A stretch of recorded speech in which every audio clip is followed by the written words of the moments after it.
All right, y'all, we're back and we're talking about the Yolanda Saldivar documentary.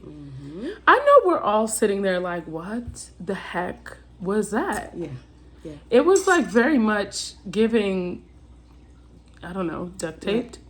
What the heck? Why'd I waste my time? I'm not sure what she was trying to achieve. You had how many years to think about something? I mean, you had close to 30 years. And this is the best you got? I'm going to need you to go back in the Barney bag. Yeah. Because 30 minutes in, I was like, I could be doing so many other things other than watching this. Because this is a mess. Yeah, it wasn't giving what I think they were anticipating it giving. And, they made it seem as if her family members speaking was going to be something very compelling. Yeah. And I just don't feel like I felt compelled through the entire... I felt nothing. Nothing. One thing I did feel is that she was a liar. I felt as if she was just manipulating or trying to pull at straws to see if she could get, one last time to get the public to sympathize with her. Because the truth of the matter is, if she does get released, she's coming out to this world. Selena is still... Nobody has been able to top Selena since Selena. So it's still very much a huge deal, and people have not forgotten it, and people have not forgiven. And they never will. No, and that's the reality of that. Not at all. It was a huge loss. It was a huge loss to a whole community. So there's no excuse for it. Honestly, there's no excuse. And I feel like she didn't directly say Abraham did it, but she indirectly wanted to imply it, which, am I stupid? Or is she, because, homegirl, you're going up for parole in a year.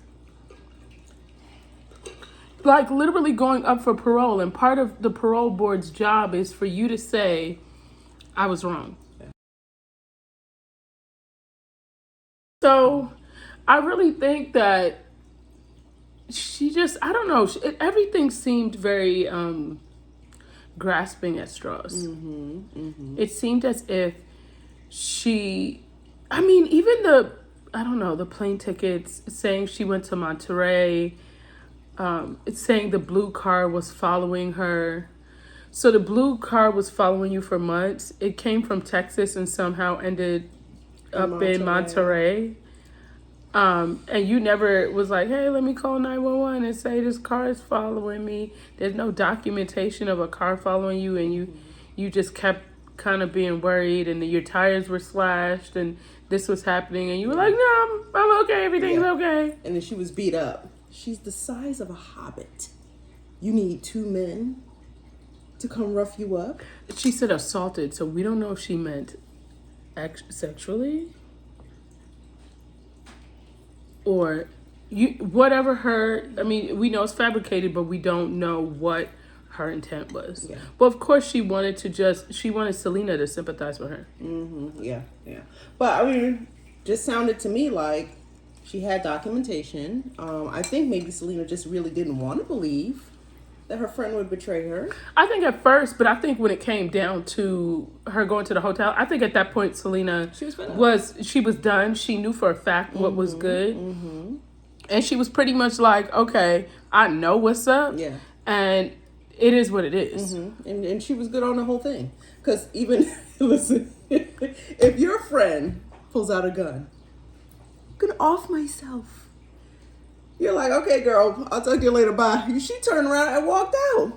And that's what probably pissed her off.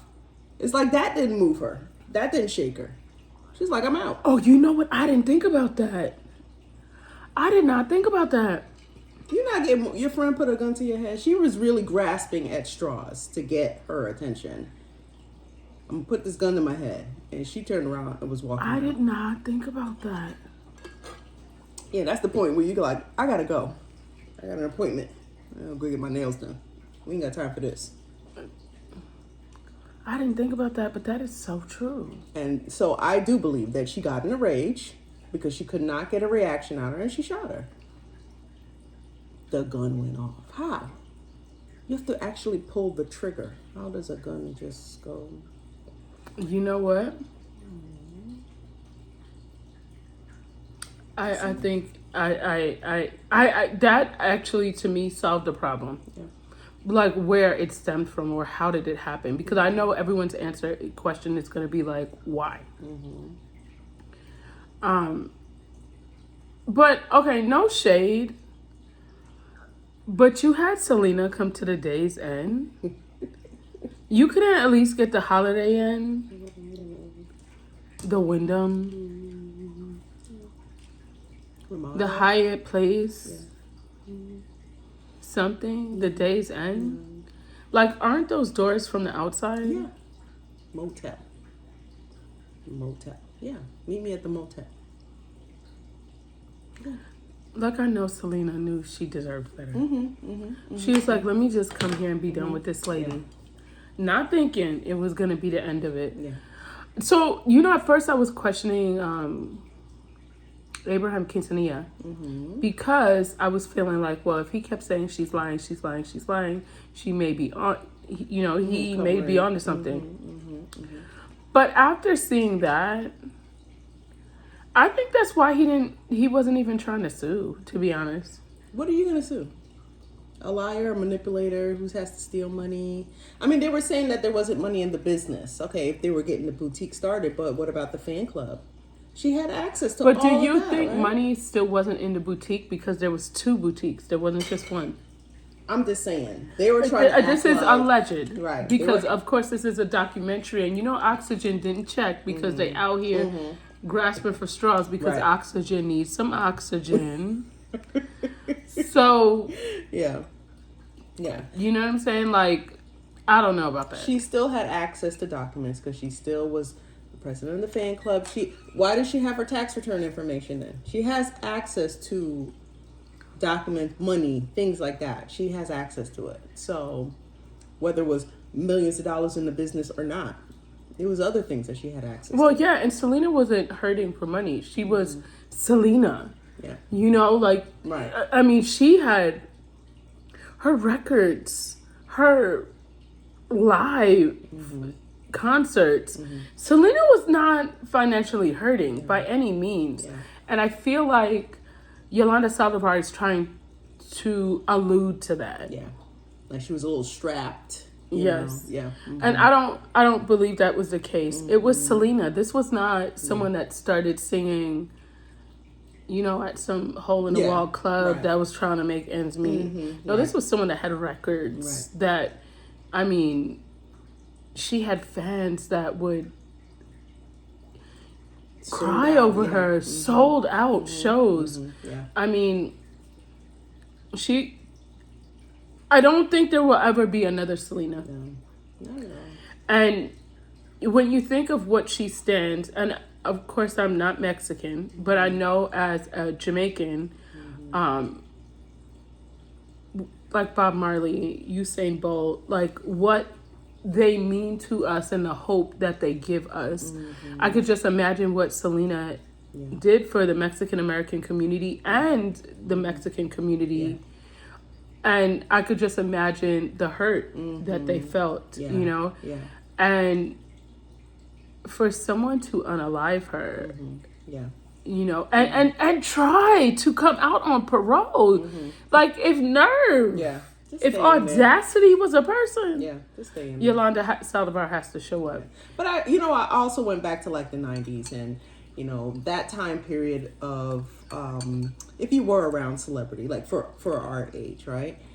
They were bigger than life. You felt like if you were to do celebrities makeup, were huge. They were, I mean, they don't mean the same to us now. Right. But then they were huge. I remember even seeing Janet Jackson in concert. It was a kind of a life-changing moment for me. It was Janet Jackson. I saw her live. This was someone that I listened to all her music. I played her records. I mean, when Whitney Houston passed, I cried like that was my own auntie.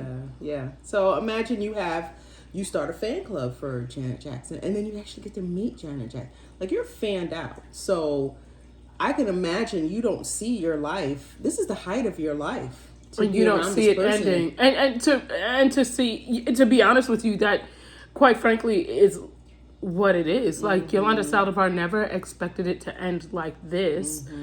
But one thing I think is very interesting about this is her niece. Okay. The fact that the niece was working in the store. She said she was friends with Selena. So she's also sad about Yolanda, and she lost a friend. I don't know. I felt very, I don't know, it did seem very staged. She did emphasize it a lot. Yeah, she said it multiple times. Because she's like, well, no one really knew because they don't have the. I'm gonna be honest with you. People knew that she was Yolanda Saldivar's niece. There's no way you could tell me nobody knew that. But she's acting like she's coming out now, and it's like this is gonna, affect her life.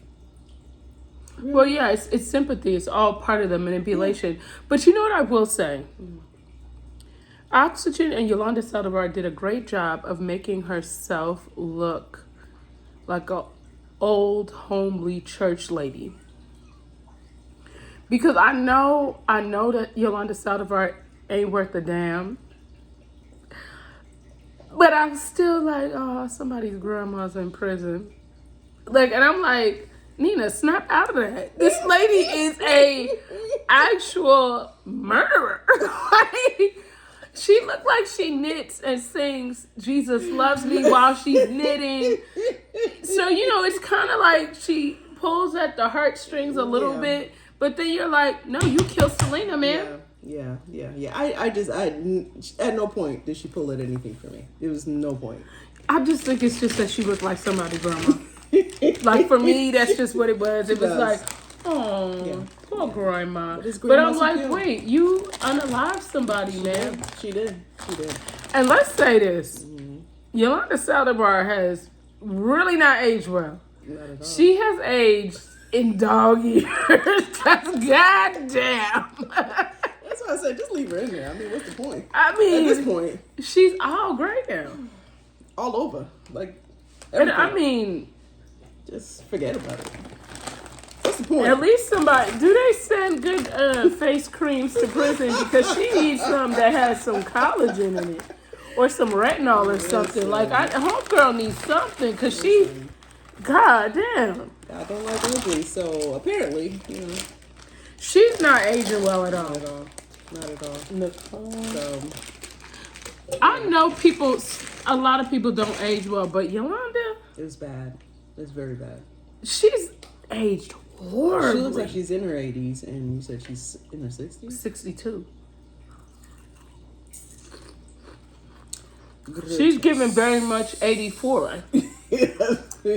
My mom's in her mid-70s, and she looked younger than her. She looks way better than her. Like, woo, child. I don't know. But you know what I do think is interesting is that entire film was her sitting in front of a glass screen. But you didn't feel that. No, that's true. But I could tell you, I'm pretty sure everybody watching that film was aggravated as hell. More than us? Yeah. For sure. Yeah. I don't know. I think the first one, they kind of gave us a little build up. I did think, even though, I watched it backwards, I did see the second one first. But the first one, I think it gave a little build up. You felt like, okay, maybe there is a story here. Second one was just like, this is a fantasy. When she started with the blue card, I was like, ma'am, shut it down, shut it down. It's time to shut it down. It's time to shut it down. You done did enough. You done said enough, ma'am. Let's shut this down. And then they said, I heard somebody say that allegedly that ticket was fabricated. The one to Monterey. I don't. So Selena, as big as she is, you mean to tell me, Yolanda's the only person that can run a business? Keep in mind, Yolanda wasn't no. She was a nurse. She's not a business person. Like, she don't come across as a business person even right now on the damn oxygen. she's the only one that could, like, she could go to for, like, everything. And I do believe she embezzled money. I believe that. Absolutely. Absolutely. Absolutely. Because what she's trying to say is that the checks that were being written were really to cover up for the doctor. Do we even know if Selena was really cheating? Where is the doctor? Nobody heard from him? Where? He did come and speak. What year was that? Was it 2012 in the show? He did come and say something, but it's like, okay, it's like tree falling in the woods. Who cares? I don't know. Like, it just... I know she's trying to make some cash in case she gets paroled. But honestly, Texas doesn't parole the first go-round. And I truly believe that they know if she was released, she'd be in major danger. And I just think on that strength alone, they wouldn't parole her. Yeah, she's reaching. She's reaching. It's all based on her paranoia, what she thought was going on, accusations. Allegedly. Because, to be honest with you, here's part of my confusion. Why is she even eligible for parole? Texas is a state that does the death penalty. Why is she eligible for parole? After all this time, just give it in there. And it was clearly premeditated. Why is she eligible for parole? I have a hard time with that part right there. Yeah. Just that part alone is kind of hanging me up. And she shot her. Where did she shoot her? Because Selena and the back. So it wasn't even like she was a threat to her. She was not a threat. So I'm having a hard time with that. Yeah. Because you shooting her in the back. She was trying to get away from you. But you decided, I'm going to stop this right here, right now. Yeah. And do I think it was in a spur of the moment? Yes. But I think she got the gun knowing that it was possible. Yep. I do too. All this I gotta defend myself. What are you defending yourself from? Because you know you stole that money. You know you stole it. That might be too, because she knew she stole the money. But I do think she knew in her mind, if it came down to it, she was going to use it. And I do think that the only reason why Abraham Quintanilla did not report her for embezzlement was strictly based off of Selena. Yeah. Like defending her. Yeah. I think so. I agree. I think just because he knew the relationship she had with her, and he knew that she didn't wish her harm. Yep. She just wanted to sever ties and, Yeah. Because the fact that she told Chris that she was done on her way there, for her to say that Selena was trying to keep her, no, she already told Chris she was done with this. Right. And she only went back to just because she didn't give her the proper documents the day before. And she needed those documents. So it's like, why are we... You've had people in your life where it's like, why are we playing games? Like, stop playing games. But for me, it comes to a point, I don't give a damn what you got. Right. Yeah, I'm just going to keep it. Just go. I'm good with it. Because what I'm not going to do is keep playing with you. You're not going to keep baiting me. Yeah. You're not going to have me out here on a wild goose chase. And that's what I think Yolanda... I think she's doing that to us now, but I also think she was doing that to Selena. Yeah. This whole documentary was a goose chase. Like... My mind was Which like, is wow. wild. I'm like, so Oxygen didn't say, I think we need to throw a little slap your mama on this because it's not spicy enough. Give me something to ponder, something to think about. And it was just so obvious. Like, she did it and she's just trying to make a story. Who are these mystery people? What's this mystery blue car that's in the United States? I'm starting to feel like she giving very much Gypsy Rose. Are they trained? It's like a a BS training school when you come out of prison? Is that like what Well, I mean, get your money how you get it. You know what I'm saying? But, you know, here's the thing. People, if that was a docuseries where she came out and said, you know what, I really messed up. These are some of the things that transpired. People would not love her, but I think less people would want to have her unalived. Yeah. But think about it, too. All this, they said that, they have all this information. It's been like 20 plus years. And that's all you had. I'm a little salty that you wasted 2.5 hours of my time. 20 plus years. And the recordings. Do you say the recordings from 20 That's years? another thing. The recordings. Well, it also wasn't compelling, and they didn't show the date on the recordings. Did you notice that? So that could have been somebody that recorded that yesterday before the film. They could have did that right before. Record this real quick. Yeah, like that just wasn't. It wasn't. That wasn't compelling to me. There's nothing that she said. I was like, ooh, you know what? She might have something there. Nothing that she said. The niece just crying was kind of like. She broke down like two with the same thing. That was my friend. And then she kept going.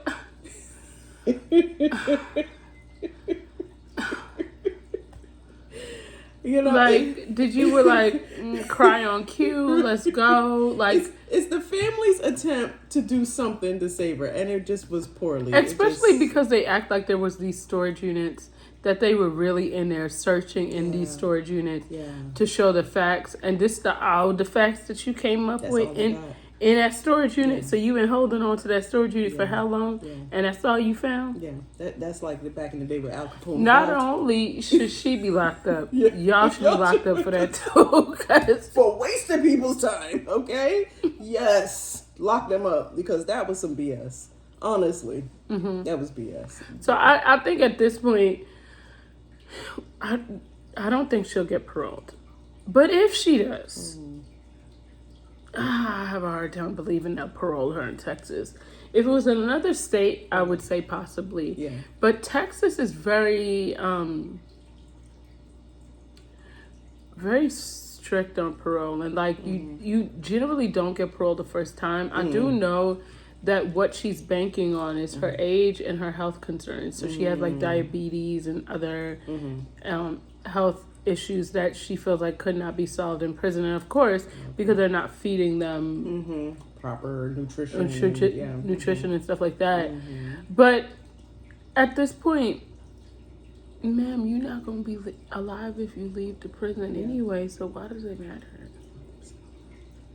I don't think so. But even when they talked about Monterey, I was like, oh, is there a drug connection? Is there like... I did start to think that, but I don't think so. Abraham Quintanilla would have allowed Selena to get caught up in anything affiliated with any type of drug affiliation. I just don't believe that he would have been encouraging that. And I don't feel like Selena had to. You know, she was the icon of that era. I mean, she's only about to get bigger. So, like they said, Enrique Iglesias kind of big, Gwen Stefani type of big. You know, and the thing about it is because she was a Mexican American artist, she was able to sing in Spanish. She was able to sing in English. She was, you know, when you really listen to her music, you felt it. And I don't feel like there's a lot of artists now and even then that you can turn their music on and you feel it, right? Selena was one of those artists. Whitney Houston was another one of those artists where you played the music and it felt like you truly felt it, right? Like you knew what they were singing about. It was kind of like they were singing your own experience. There's not a lot of artists like that, and for that to be taken away is crazy. It's crazy. It's tragic. It is. It's really tragic. I hope she doesn't get paroled. I don't know how this is all going to go. But I just think Oxygen needs to do better. They need to find better things. Come on. You could have something. Give us something, man. Please. Now, we will be back next week with Wendy Williams. Now, that's how you doing. That's what we are right now. That we will have some good tea. Now, that... Especially because we both grew up in New York. Yes. And we used to listen to her on 107.5 WBLS. Now, if you don't know, Wendy Williams came out on WBLS back when? Like mid-90s. I remember. Maybe early 20s? I think it was the 90s, and I know she started with, did she start with BLS? I remember No. World Trade Center happened. It wasn't on BLS. She didn't start on BLS. She started on 97? It might, I think it was Hot 97. Hot 97. Uh-huh. But I believe she premiered with BLS in and around the time that 9/11 happened. Yeah, 9/11 happened. I remember her first bar because she was very nervous, but after that, she just took off from there. And she was definitely, she knew all the tea. Yeah. I never, I don't think there's anybody in the industry that you could say knew everything. I remember back when Beyonce came out with the Manolos and the jersey dress, and she said Beyonce and Jay-Z are going to get together and they are going to have kids. And a year or two later, they were in a relationship. I was like, yeah, she knew it. She knew. Wendy might know a little something. And even after that, there was always tea that she knew. So she has always been very affluent. I feel like in this industry, especially for New Yorkers, we've always respected what Wendy Williams says. Now we know she messy. I will never say Wendy Williams is not messy. I think we all know she messy. Yeah. But she like that messy auntie. You want to hear what she got to say because she's always on to something. Yeah. But living up there, knowing people in the industry, a lot of people didn't like her because she was she was telling the truth. She was revealing some stuff. Yeah, she was telling some real tea. And it's like that don't snitch, don't ask, no tell kind of environment. But no, she was telling it. She was telling it. So yeah. So she was. So it was always. I'm telling you, I'll come home from school. Yeah. Yes. What is Wendy talking about today? Yes. Oh no, that's not going on. Yes. Yeah. That happened in the club. Yeah. Me, 15, don't even know nothing about a club. Yep. I'm like, what club was this? Yeah. Like, I know. Yeah. So, but it's also interesting to see her life because, you work so hard at a career. And I think that for me is the part, as messy as she was, and I know that a lot of people don't like her because of that. For me, it was the journey for her. Yeah. And to see that go down the drain and see her, really indulge in drugs and see it turn out the way it did. It's sad, really, very honestly. Sad. Quite frankly, it's sad. And I'm hoping for her that, it gets better. I don't know if I see it. I mean, she looked like she got a lot going on. She been on meth for 20 years at this point. You know what I'm saying? She looked like she's struggling. Yeah. But they say it was that crow that she ate. And crows are scavengers, so they're not really the kindest people. I mean, well, not people, but animals. They're scavengers. But ever since she ate that crow, that was the demise. So, honey, we'll see. But we're gonna watch this documentary next week. We will live stream it on TikTok at flawlessnina.com. Yeah. I mean, Flawless Nina on TikTok. So you guys stay tuned. We are excited to speak, especially about Wendy Williams. I think this is so close to home. So much to talk about. Yes. I don't know how long that series is, but we might have to do a 2 series because that one's going to be like some tea. Like, because think about all the stuff that happened, transpired in her life that she really didn't speak about. Yeah. Especially her husband. I feel like there was a lot of things that were hidden that she didn't really speak on. And I think we're going to find a lot out about her relationship. Yeah. And I'm sure there's going to be a lot of people that are going to speak out. Yeah. Some in her defense and some maybe not so much in her defense. But I was just trying to recall. I thought I saw something with the mistress. She said she spoke out or something. So there's going to be so definitely going to speak. There is so many things we're going to have to examine with this. Yeah, it's going to be. Yeah. It's going to be. This one's going to be good. Wendy Williams is going to be a good one. I know that one. Yeah, so we will see you guys next week. Yeah. Bye for now. Bye.